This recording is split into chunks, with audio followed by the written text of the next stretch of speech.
Yan, good day mga construct. Dito tayo sa project natin para magbahagi naman panibagong construction tips. Yan, bali kung makikita nyo, meron tayo ngayong strip light na ikakabit dito sa ating cove ceiling, dito sa living and dining area, pati na rin dun sa office. Bali, dalawang set yan. Usually, pagka multicolor, lagi yan may kasamang remote. Ayan, kung makikita nyo. Then, meron din yung controller. Ayan, itong adapter niya. Tapos, meron yung plug dito. Lagi nakakolek yan dito.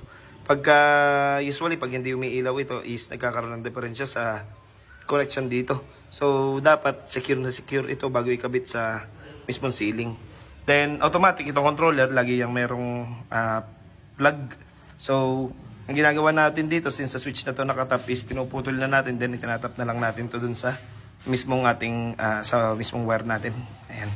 Kapag single color, usually mga warm white or yellow or white, usually wala yung remote, tapos yung hindi siya controller, balancer lang yung nakakabit.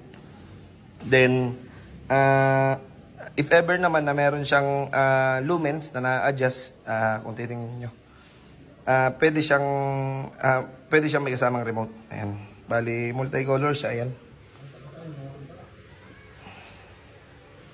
tapos na-adjust din natin yung brightness nun. Pwede natin palakasin, pwede natin pahinain. Wait lang, steady muna natin sa color. Ayan, pwede natin siyang pahinain.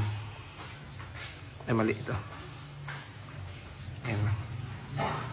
So, yun lang po muna share natin yan. This is Engineer Barlan, sharing another construction tips. Thank you mga construct.